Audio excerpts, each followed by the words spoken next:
సుమన్ టీవీలో మీ business promotions కోసం ఈ కింది నెంబర్ను సంప్రదించగలరు.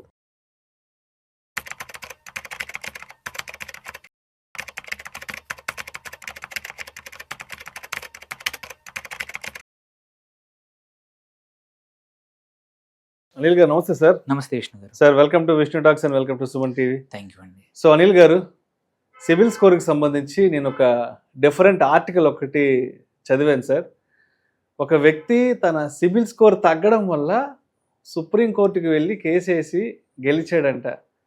సో ఆర్టికల్ మీకు కూడా పంపించాను కదా, అసలు ఏంటి అసలు అతని కేస్ స్టడీలో ఏం జరిగింది, సిబిల్ స్కోరు తగ్గడం వల్ల ఎందుకు సుప్రీంకోర్టు దాకా వెళ్ళడం జరిగింది అసలు?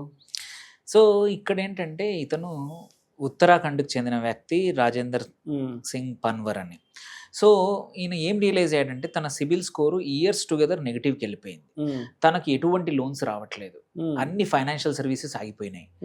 ఎంత వెతికినా కారణం వెతికినా దొరకట్లేదు. ఈయన కేసులో లోన్స్ ఏమీ లేవు, ఎటువంటి డిఫాల్ట్ చేయలేదు, కట్టేశాడు ఎప్పటికప్పుడు. సో బ్యాంక్స్కి వెళ్ళాడు, సిబిల్కి అప్లై చేశాడు, సిబిల్ వాళ్ళకి కంప్లైంట్ చేశాడు, ఎటువంటి రెస్పాన్స్ రాలేదు. లేనప్పుడు ఫర్దర్గా కన్జ్యూమర్ కోర్టుకి వెళ్ళాడు, అక్కడ నుంచి డిస్ట్రిక్ట్ కోర్టుకి, తర్వాత హైకోర్టుకి, ఎక్కడ కూడా మార్గం దొరకట్లేదు. అన్నీ బాగానే ఉన్నాయంటున్నారు, బట్ ఈయన నెగిటివ్ సిబిల్ మాత్రం పోవట్లేదు. ఇంకా విసుగొచ్చేసి ఏకంగా సుప్రీంకోర్టుకి వెళ్ళాడు ఈయన. సో సుప్రీంకోర్టుకి వెళ్ళి ఫైట్ చేశాడు ఒక సిబిల్ స్కోర్ మీద, ఎందుకంటే చాలా థింగ్స్ అయిపోతాయి. సో ఈ కేసులో ఏం జరిగింది, అక్కడికి వెళ్ళాక ఆ ఇన్స్టిట్యూషన్స్, సిబిల్ అందరూ కూడా కంపల్సరీ సీరియస్గా తీసుకోవాల్సి వచ్చిన విషయం వచ్చింది సుప్రీంకోర్టు రాగానే. అప్పుడు తీరా తెలిస్తే ఏంటంటే పాన్ కార్డు డూప్లికేషన్ అయింది, డేటా మిస్ మ్యాచ్ లేకపోతే డూప్లికేషన్ అవ్వడం వల్ల ఈయన వేరే వాళ్ళు చేసింది ఈయన నంబర్కి నెగిటివ్గా వచ్చేసింది. అంటే వేరే వాళ్ళ నెగిటివ్ రిఫ్లెక్షన్ ఇతని పాన్ కార్డుకి, ఇతని పాన్ మీద పడింది, ఇతని పాన్ మీద పడింది. సో అప్పుడు ఏది సుప్రీంకోర్టులో ఫైట్ చేసేంతవరకు కూడా ఈ విషయం తెలియలేదు, వాళ్ళు పట్టించుకోలేదు. అక్కడికి వెళ్ళాక సిబిల్లో అప్పుడు రివర్స్ చేశారు. ఈ ట్రాన్సాక్షన్ రివర్స్ చేస్తే ఏం జరిగింది, ఎస్ మాది తప్పు జరిగిందని ఒప్పుకొని అప్పుడు తన ఈ నెగిటివ్, తన సిబిల్లో ఉన్న తన పాన్ మీద ఉన్న నంబరు నెగిటివ్ ఏదైతుందో అది రివర్స్ అయింది. ఎగ్జాంపుల్ ఇది, ఎందుకంటే ఈ ప్రాసెస్ ఎగ్జాంపుల్ కాదు, ఎంత ఇంపార్టెంటో అనేది. సార్ మనం ఈ మధ్యకాలంలో చూస్తున్నాం సిబిల్ స్కోర్ అనేది ఎంత ఇంపార్టెంట్ అంటే, ఒక అబ్బాయికి పిల్లనిచ్చేటప్పుడు కూడా అతని సిబిల్ స్కోర్ ఎలా ఉంది, అతని ఫైనాన్షియల్ డిసిప్లిన్ ఎలా ఉందని కూడా అమ్మాయి తరపు వాళ్ళు చూసిన సందర్భాలు చాలా చూసాం. అదేవిధంగా గవర్నమెంట్కి సంబంధించి ఏదైనా పెద్ద పెద్ద జాబ్స్, ఏదైనా హై ప్రొఫైల్ జాబ్స్ ఇచ్చేటప్పుడు కూడా మన సిబిల్ స్కోర్కి సంబంధించిన డిసిప్లిన్ చూస్తున్నారు. అంత ఇంపార్టెన్స్ ఈరోజు సిబిల్ స్కోర్కి వచ్చింది. ఎస్, సిబిల్ స్కోర్ నంబర్ కూడా ఈ మధ్యలో పెళ్లిళ్ళ బయోడేటాలో రాయాల్సిన అవసరం వస్తుందేమో, వచ్చింది ఆల్రెడీ, ఇండైరెక్ట్ గా తెలుసుకుంటున్నారు. సో తక్కువ సిబిల్ స్కోర్ ఏంటో ఉంటే ఎంత ఇబ్బందో తెలుసు. ప్రాక్టికల్లీ ఇప్పుడు ఏ యాసెట్ కొనాలన్నా మనకు అప్పు లేకుండా కొనే అవకాశం అస్సలు లేకుండా పోయింది.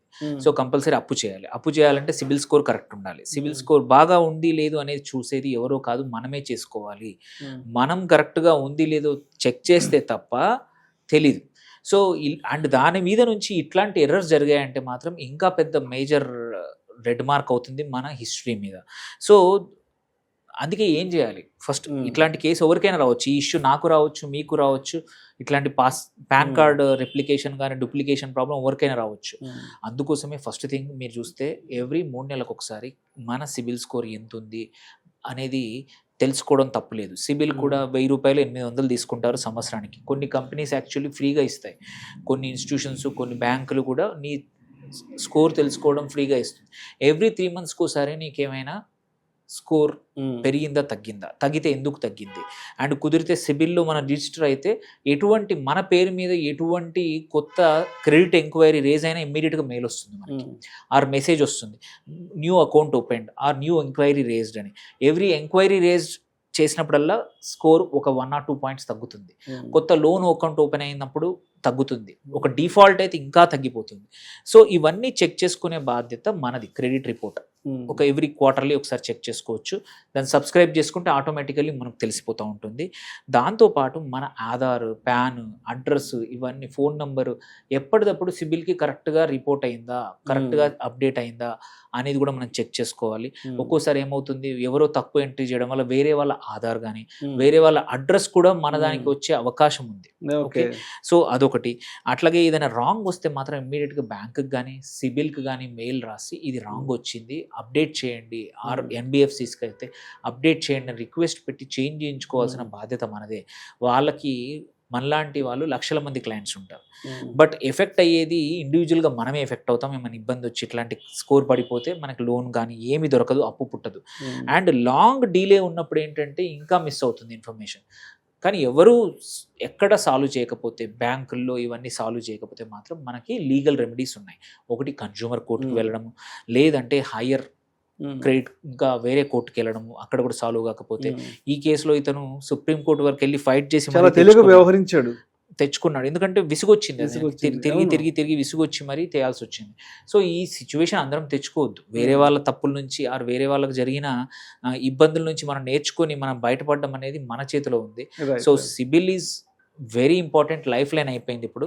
ప్రతి ఒక్కరూ ప్రతి 3 నెలలకు ఒకసారి సిబిల్ స్కోర్ డౌన్లోడ్ చేసుకొని చెక్ చేసుకొని ఏమైనా కొత్త ఎంట్రీస్ ఉన్నాయా, మర్చిపోయామన్నా మనం వదిలేసామా. ఒక్కోసారి క్రెడిట్ కార్డ్ క్లోజ్ చేస్తాం, మనం మర్చిపోయి ఒక 10 రూపాయలు 20 రూపాయలు వదిలేసినా కానీ చాలా పెద్ద ఇంపాక్ట్ అవుతుంది. సార్ 45 పైసలు వదిలేస్తే కూడా, 10 పైసలు 5 పైసలు వదిలేస్తే కూడా మన క్రెడిట్ కార్డ్ బిల్స్ మీద సిబిల్ రిఫ్లెక్ట్ అవుతుంది. సో అందుకోసం క్రెడిట్ కార్డ్, మన క్రెడిట్ రిపోర్ట్, సిబిల్ రిపోర్ట్ అనేది ఒకసారి పీరియాడిక్గా చూసుకుంటే మనకు మంచిది. రేపు ఇబ్బందులు రాకుండా మనకే కాదు, చాలా మంది అంటారు ఏమవుతుంది లేదు నా క్రెడిట్ స్కోర్. మీకే కాదు, మీ పిల్లలకు రేపు ఎడ్యుకేషన్ లోన్ కావాలన్నా మీ సిబిల్ స్కోరే చూస్తారు. వాళ్ళ క్రెడిట్ స్కోర్ బిల్డ్ అయ్యేంత వరకు చూసేది పేరెంట్స్దే. సో అందుకే ఇట్ ఈస్, మనం సిబిల్ స్కోర్ అనేది మన కోసమే కాదు, మన పిల్లలు నెక్స్ట్ జనరేషన్ కోసం కూడా మంచిగా మెయింటైన్ చేయాలి. Right sir, right sir. Thank you sir, thank you so much Anil గారు. థ్యాంక్ యూ అండి. సో సిబిల్ స్కోర్ అనేది ఎంత ఇంపార్టెంట్, మనం కనుక సరైన సిబిల్ స్కోర్ని కలిగి ఉండకపోతే ఫర్దర్లో బ్యాంకుల నుంచి ఎటువంటి ఇబ్బందులు తలెత్తుతాయని చాలా చక్కగా తెలియజేశారు. Thank you so much sir. Thank you.